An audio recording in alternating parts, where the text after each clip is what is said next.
இன்றைக்கி காலை tiffin pasta செய்யலாங்க. ரெகுலராக ஒரே மாதிரி டிஃபன் செய்து கொடுத்தோம்னா பிள்ளைங்க விரும்பி சாப்பிட மாட்டாங்க. இது போல் கொஞ்சம் நம்ம டிஃப்ரெண்ட்டாக செய்து கொடுத்தோம்னா சாப்பிடுவாங்க. கொதிச்ச தண்ணியில் 200 கிராம் பாஸ்தா கொட்டி கொஞ்சமாக மஞ்சள் தூள், கல் உப்பு, எண்ணெயை விட்டு 7 நிமிஷம் வேக விட்டோம்னா நல்லா வெந்துருங்க. கையால் எடுத்து கிள்ளி பார்த்தோம்னாக்கா பாருங்கள் நல்லா நசுக்கு வெந்துருச்சு. மிளகு கொஞ்சமாக போட்டு 2 வரமிளகாயும் போட்டு நல்லா நசுக்கிக்கலாங்க. மசாலா நசுக்கி போட்டு வச்சோம்னா நல்லா வாசமாக இருக்கும். இது போல் நல்லா நசுக்கி வச்சுட்டு வடித்து வச்ச பாஸ்தாவில் கொஞ்சமாக எண்ணெய் விட்டு கையால் 2 கிளறி விட்டோம்னா ஒன்றோட ஒன்று ஒட்டாது. அப்போ தான் தனித்தனியாக இருக்கும். 4 தக்காளி எடுத்து கட் பண்ணி வச்சுருக்கேன்.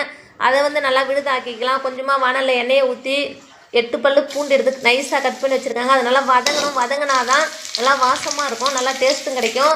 கொஞ்சமாக இஞ்சியும் நல்லா நைஸாக கட் பண்ணி போட்டுக்கலாம். இதுவும் நல்லா வதங்கணும். கொஞ்சமாக கருவேப்பிலையை போட்டு வதக்கிட்டு ஒரே ஒரு பச்சை மிளகாயும் போட்டு வதக்கிக்கலாம். நல்லா வதங்கின உடனே 2 பெரிய வெங்காயம் எடுத்து கட் பண்ணி வச்சுருக்கேன். நல்லா நைஸாக பொடியாக கட் பண்ணி வச்சுருக்கேன். அதையும் போட்டு நல்லா 2 வதக்கிக்கலாங்க. நல்லா வதங்கணும். வெங்காயமும் இஞ்சி பூண்டு நல்லா வதங்கினா தான் டேஸ்ட்டு கிடைக்கும். நல்லா வதங்கினதுலேயே கொஞ்சமாக தூள் உப்பையும் போட்டு 2 கிண்டி விட்டு அரைச்ச தக்காளி விடுதையும் எடுத்து நல்லா 4 கிண்டிக்கலாங்க. கிண்டின அப்புறம் நல்லா வாசமாக இருக்கும். நல்லா எவ்வளோக்கு தக்காளி வெங்காயம் வதங்குதோ அந்தளவுக்கு தான் டேஸ்ட்டும் கிடைக்கும். அவ்வளோதான். அரைச்சி வச்சுருக்க மசாலாவையும் போட்டு 2 கிண்டிக்கலாங்க. அதுவும் நல்லா வதங்கின உடனே ஒரு கேரட் எடுத்து திரும்பி வச்சுருக்கேன். அதையும் போட்டு 2 கிண்டிக்கலாம். கிண்டின உடனே பாஸ்தாவையும் போட்டு நல்லா 2 கிண்டிட்டோம்னா நல்லா மசாலாலாம் இறங்குச்சுன்னா அவ்வளோ ஒரு டேஸ்ட் கிடைக்குங்க.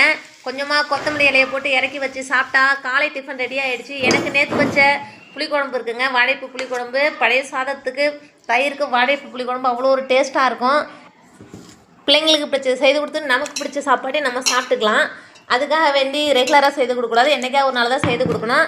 அவ்வளோதான். சின்ன வெங்காயமும் வாழைப்பூ புளிக்குழம்பும் தொட்டுக்கிட்டு அவ்வளோ ஒரு டேஸ்ட்டான பழைய சாதத்தை சாப்பிட்டுக்கலாம். நல்லா சூப்பராக இருக்குங்க. இது வேலையை முடித்த உடனே நம்ம சாப்பிட்டா போதாது, அதுக்காக டேஸ்ட்டு பார்க்குறது கொஞ்சம் சாப்பிட்ட பாஸ்தா சாப்பிடாதல்ல. வாயிலாஜிலாம் இணைய நம்பி எத்தனை கொட்டாயில் இருக்குது பாருங்கள், பாவம். அதெல்லாம் பாருங்க ஒன்றோட ஒன்று கொத்திக்குது. அதுக்கெல்லாம் தீவனம் காலைல அரிசி தான் போட்டேன், தீவனம் புரிஞ்சிருச்சு.